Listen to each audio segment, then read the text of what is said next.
get ready to rock for some of the best. The Rock the Stage finals are happening this weekend. One of the judges and one of the biggest drummers in the world, Shannon Larkin, is here with us this morning. Shannon, you have played with some of the biggest bands. You are currently a member of Godsmack. You have your own band, too, that's here. You happen to be from Southwest Florida. You live here at least now, which is super cool. Yeah, 20 years here. 20 years here. Well, then 20 years for me, too, so I think we're natives. I think we can call ourselves that, right? I think so, too. I'm a Floridian, and I'll never leave. I love it here. It's great. You were just telling me you were on tour in Europe when the hurricane hit, and you wanted, I can't imagine how helpless, first of all, you felt with family, friends, everything back here, and you wanted to do something, and so you immediately called School of Rock and said, all right, what can I do? Tell me a little bit about that experience, how you got involved with this competition. Well, I had worked with School of Rock before. Doug had invited me out to something, and with helping kids with music, especially in the schools where they're taking it away. Yeah, it's exactly. Like the first thing to go is music. So, I thought it was such a cool thing nationwide anyway to get kids together and give them some kind of focus. Yeah, and for not sure. get in trouble. Right, exactly. So I had a really good time doing the School of Rock thing the year before last, I think it was. And so, being in Europe while the hurricane hit, I felt so helpless. So when I came back, I was like, Doug, what are we going to do here? I'll do anything you want. And he's like, we have these competitions coming up, which tomorrow is going to happen, and I agreed to judge for that, which is fun, and see local talent, lots of local talent out there here. A lot that I didn't even know. Yeah. And I saw a couple bands, and I was like, wow, So I've been in the Godsmack bubble making the new record and all that for so long. Yeah, congratulations, by the way. Oh my gosh.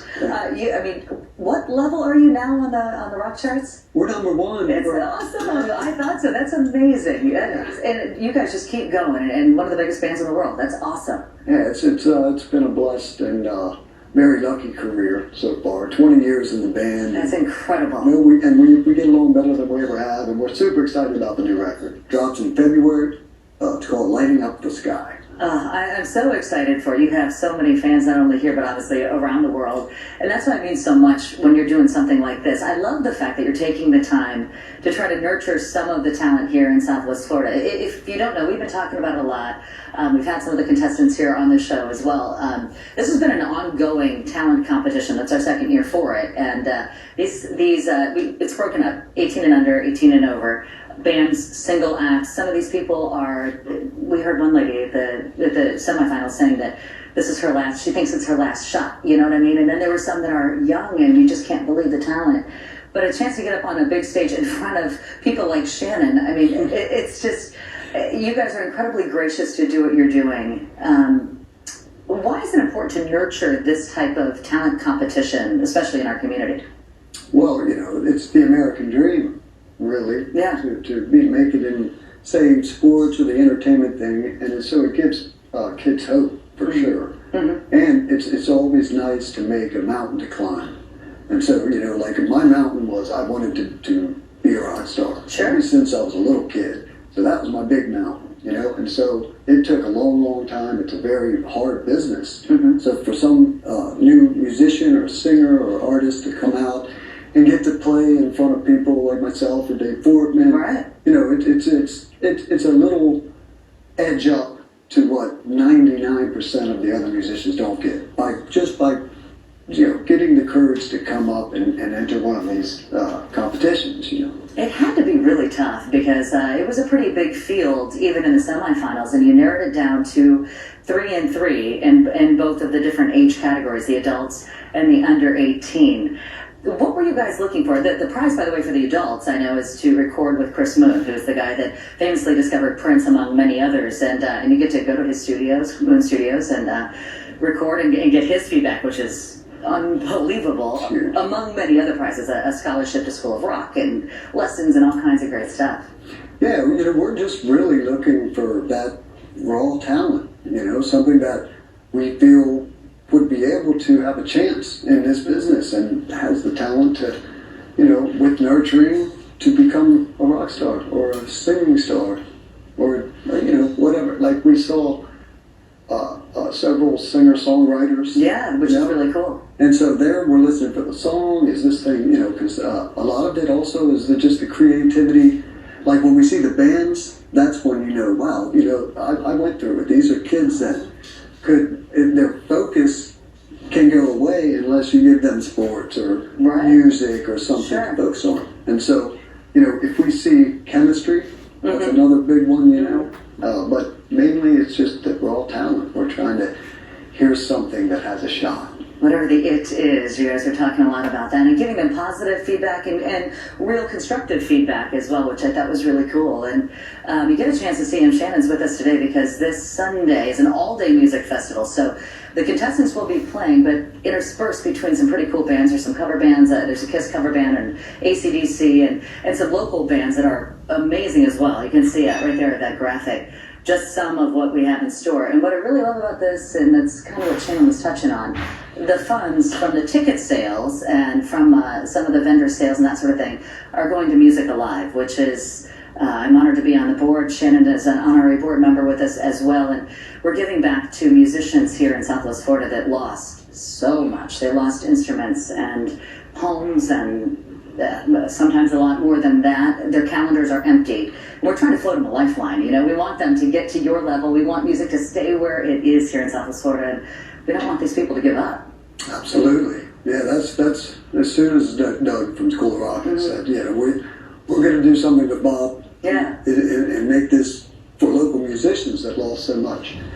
And my band, the Apocalypse Blues Revival, our bass player, house, everything. He's staying with his dad. Really? And so I personally was going through this with a musician, and I'm blessed and lucky to have been at Godsmack for so long, and financially, I'm good. Right, sure. But man, 99% of us musicians aren't, and it's something that we put so much and dedicate. So we have to dedicate so much time and energy into our dream. It's hard to, have another thing to go do to make money. So when a catastrophe like this happens, all of a sudden there's no gigs, all the clubs, everything's gone. Right. Where do you go? And so we're thinking, well, how can we help? And this is a big way to help. This is an opportunity. Musicians, if you're watching, I know we had spoken to Doug just last week. We had what we call the super band on the show last Friday that we raised all kinds of money. Some of the biggest bands around here, different members, and we have that QR code that you see there. If you scan that right now, that'll take you to Music Alive, and you can donate there. Musicians, you can also apply right there. Don't be too proud. This is what it's here for. This is why we're working to try to keep you, throw you that lifeline, because we have such a cool music scene here, and music heals, and music is what kind of makes our area, not kind of, it makes our area unique and special, and it's what keeps people coming back, our live music scene, so we want to make sure everybody stays and can keep it going. And this weekend's going to be really cool because we're nurturing some of the next up-and-comers, hopefully following in your footsteps. Yes. Yeah, it's very exciting. It's exciting, and it's helpful, so everybody come out. It's fun, and so you can help raise money for a real cause, and it's super fun. I had a best time, I don't get out much when I'm in the area, home, and I didn't know what to expect, and then I saw bands like Roxy, Revolt, and Velvet. You know what I mean? I was like, wow, I didn't know our local scene that well, because it's been, the pandemic happened. Sure. So, everything kind of, and so to see some fresh new talent like that was super exciting for me as a musician, And it was a really cool vibe, certainly positive, uplifting, a lot of musicians together, a lot of people that just enjoy music were out there. And it's going to be like that on Sunday too. It's at Alliance for the Arts, and it's an all-day event. It's going to be super cool. You can go out there beginning, I believe, at noon, and it goes, I think, until 9 o'clock. That's when we're going to say who the winners are, which is cool. But again, the finalists will be playing multiple songs throughout the day, each of them, interspersed with some of these awesome bands. And again, there's a rundown of some of the folks that are going to be playing. So some of the best bands from around, some tribute bands. It's going to be awesome. And if you can, a lot of people ask, how can I help? What can I do? Well, if you love the arts, and I know if you watch this show, you probably do, because we focus a lot on that. This is one way you can do that. Go out, listen to great music, do a great thing. Speaking of great things, what's next for you guys? Are you guys going back out on tour? Yes, we're going to drop the new record in February, and then we'd like to as a band, we always like to let it go out there for a couple months. Sure. So that we can play new material. Even though, a lot of folks are like, play the hits. But, after over 2 decades, we want to play new stuff. It's exciting, right? So we like to get the record out there. We'll probably tour in April is the plan. Oh, cool. Okay. We're starting in South America, and then I hear the first show will go right from South America to Colorado and start our US tour there. Yeah. That's great. But we'll definitely come to Florida. I was just going to ask you, because I was hoping to be able to see you again this year. That'd be awesome. All 4 of us have homes here in Florida. That's amazing. What's it like? I think about that a lot when I watch videos of you out there on that stage in arenas. And I mean, what is that energy like when you walk out? And it's different. Every show, whether you're playing a warm theater in front of 3,000 people or a giant festival in front of 100,000 people, there's a different energy that comes from the stage. So we're just trying to give and take. We go out there and give our energy, and we can feel it. And some of my favorite gigs are the 1,500, 2,000 seat theaters, because as the drummer, I'm already back 30 feet from the front of the stage, and so I can usually only see the first couple rows of people's faces. Yeah. But we play these theaters, and I look up and I can see people on the balcony, and it's just it's a one thing. You become one with the crowd. It's undescribable and amazing. I can't even imagine that rush. Oh, Shannon, it's great to see you. Thank you so much for what you're doing for the community. As a mother of a School of Rock kids, thank you for giving your time to these students and being so kind. Rock stars get a bad rap, I'll tell you. One of the nicest guys I've ever met. So please come out this Sunday, Alliance for the Arts. It's a great way to hear great music and help out a really great cause. 10:29 is the time to be right back.